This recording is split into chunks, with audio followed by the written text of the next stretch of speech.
അപ്പോൾ ഈ ജ്ഞാനികളുടെ ആ സമ്മാനത്തിനകത്ത് ജ്ഞാനികളുടെ സമ്മാനം എന്ന് പറഞ്ഞ ഒരു കഥ പോലും ഉണ്ട്. മിക്കവാറും നമ്മളൊക്കെ നമ്മുടെ ചെറുപ്പത്തിൽ ആ കഥ പഠിച്ചിട്ടുണ്ടാവും, അല്ലെങ്കിൽ നിശ്ചയമായിട്ടും ക്രിസ്മസ് രാത്രികൾ കേട്ടിട്ടുണ്ടാവും. അതുകൊണ്ട് അതിന് ദീർഘമായൊരു വിശദീകരണം ആവശ്യമില്ല. എന്നാൽ പോലും ആ കഥയുടെ ടൈറ്റിൽ ജ്ഞാനികളുടെ സമ്മാനം, നോഹന്റെ വിശ്വപ്രസമായ കഥയാണ്. രണ്ട് ദരിദ്രരായ ചെറുപ്പക്കാരായ ഭാര്യയും ഭർത്താവും ഒരാദ്യത്തെ ക്രിസ്മസ് കല്യാണം കഴിഞ്ഞിട്ട്. അപ്പൊ നമുക്കറിയാം, വിദേശികൾക്ക് ഈ സമ്മാനം കൊടുക്കുക എന്ന് പറയുന്നത് വളരെ പ്രധാനപ്പെട്ടതാണ്. നമ്മൾ ചിലപ്പോൾ കരുതാറുണ്ട് നമ്മുടെ നാട്ടിലൊന്നും ഈ സമ്മാനം ഇല്ലെന്ന്. നമ്മുടെ നാട്ടിലൊക്കെ ഈ സമ്മാനം ഉണ്ടായിരുന്നു. അപ്പോൾ നമ്മളത് പലപ്പോഴും സമ്മാനമായിട്ട് കണക്കാക്കില്ലെന്ന് മാത്രമേ ഉള്ളൂ. ഉദാഹരണത്തിന് എന്റെ വല്യപ്പച്ചൻ ഇങ്ങനെ അവധിക്കാലത്ത് ചിലപ്പോ 1-2 കോഴിക്കുഞ്ഞുങ്ങളെയായിട്ട് വരുന്നു, താറാൻ കുഞ്ഞുങ്ങളെയൊക്കെ ആയിട്ട് ഒരു കൊട്ടക്കകത്ത് വരുന്നു. ഇത് സമ്മാനമല്ലേ?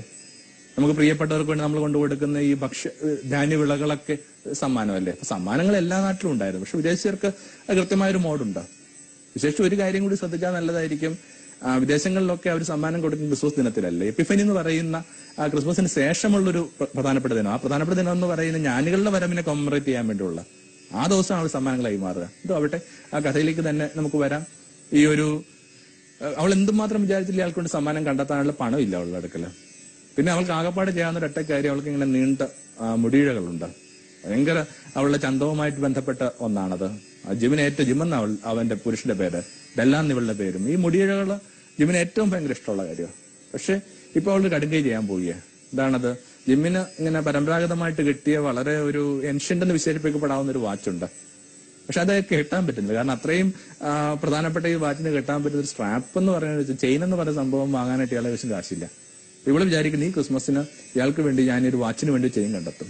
അതിന് അവൾ കണ്ട മാർഗം എന്ന് വെച്ചാൽ അതിന്റെ തലമുണ്ടനം ചെയ്യാന്നുള്ള. എന്നിട്ട് അതുകൊണ്ട് ഈ വിഗുണ്ടാക്കുന്ന കമ്പനിക്ക് കൊടുക്കാന്നുള്ള. അവളത് ചെയ്തു, തലമുണ്ടനം ചെയ്തു. എന്നിട്ട് ഒരു ഷോൾ കൊണ്ടൊക്കെ മറച്ചു പിടിച്ചിരിക്കുക. അപ്പോഴാണ് പുറത്തുനിന്ന് ബെല്ല് കേൾക്കണത്. എങ്ങനെ ഇവനെ അഭിമുഖിക്കണം എന്ന് അറിയാൻ പാടില്ല. അപ്പൊ അതൊക്കെ ഈ കാര്യങ്ങൾ ഇവളുടെ മുമ്പിലേക്ക് ഇടുകയാണ്. അപ്പൊ ഇവൾ പറഞ്ഞു തുടങ്ങി, ഇങ്ങനെ എനിക്ക് നിനക്കൊരു സമ്മാനം തരാനായിട്ട് എനിക്ക് ആഗ്രഹം ഉണ്ടായിരുന്നു, അതുകൊണ്ട് ഞാനൊരു സമ്മാനം നിനക്ക് വേണ്ടി വാങ്ങി. പക്ഷെ അതിനുവേണ്ടി ഞാൻ കുഞ്ഞൊരു നിനക്ക് ഇഷ്ടമില്ലാത്തൊരു കാര്യം ചെയ്തിട്ടുണ്ട്, എന്റെ മുടി മുറിച്ചു കൊടുത്തിട്ടുണ്ട്. പിന്നെ ഒരു നിമിഷം ഇവനെങ്കിൽ നിശ്ചലനായിട്ട് നിൽക്കുക. എന്താ ഇത്രയും ഇയാൾ അപ്സെറ്റ് ആകുന്നത് കണ്ടിട്ട് ഇവള് തന്നെ ഭയപ്പെടുക, എന്താ ഇത്രയും സംഭവിക്കുന്നത്? അപ്പൊ വളരെ ശാന്തനായിട്ട് ഇയാൾ പറഞ്ഞു, നിനക്കറിയാവോ ആ വാച്ച് ഇപ്പൊ എനിക്ക് എന്റെ കീശയില്ല, ഞാൻ ആ വാച്ച് വിറ്റും. എന്തിനു വേണ്ടിയാണ്? നിനക്കൊരു സമ്മാനം വാങ്ങിത്തരാൻ വേണ്ടിയാണ്. നിനക്ക് ആ സമ്മാനം എന്താണെന്ന് അറിയാൻ ആഗ്രഹമില്ലേ? ഉണ്ട്. അത് നിന്റെ ഈ നീണ്ട മുടികൾക്ക് വേണ്ടി ഞാൻ കരുതി വെച്ച ഒരു മനോഹരമായ, കുറെ മാസങ്ങൾക്ക് മുമ്പ് തന്നെ ഒരു കടയിൽ കണ്ടെത്തിയ വളരെ വിലപിടിപ്പുള്ള ഒരു കേശാഭരണം. ഇനി നമ്മളത് എവിടെ അണിയിക്കും? രണ്ടുപേരും കൂടി ഇങ്ങനെ കണ്ണീരോടുകൂടി ഇങ്ങനെ ചേർത്ത് പിടിച്ച് നിൽക്കുക. ആ കഥ ഓഹന്റെ അവസാനിപ്പിക്കുന്ന ഇങ്ങനെയാണ്: ലോകത്തെ ഏറ്റവും മണ്ടന്മാരായ, ഫൂളിഷായ ഒരു പുരുഷൻ സ്ത്രീയായത്. പക്ഷെ ഒന്നോർക്കുമ്പോൾ ഇവരല്ലേ യഥാർത്ഥ ജ്ഞാനികള്, ഇവരല്ലേ എന്റെ ഈ ക്രിസ്തുവിനെ കാണാനായിട്ട് വന്ന സമ്മാനമർപ്പിച്ച ആ ജ്ഞാനികളുടെ യഥാർത്ഥമായ പരമ്പര തുടരുന്നത്. അതാ ശരി, യഥാർത്ഥ ജ്ഞാനോ ഇത് വാസ്തവത്തില്? എന്താ യഥാർത്ഥ ജ്ഞാനം സമ്മാനമായിട്ട് ബന്ധപ്പെട്ടുണ്ടാവുന്നത്? ഈ സമ്മാനങ്ങൾക്ക് പിന്നിൽ ഇത്തിരി ഒരു ഉപ്പുരസം ഉണ്ടാവണം.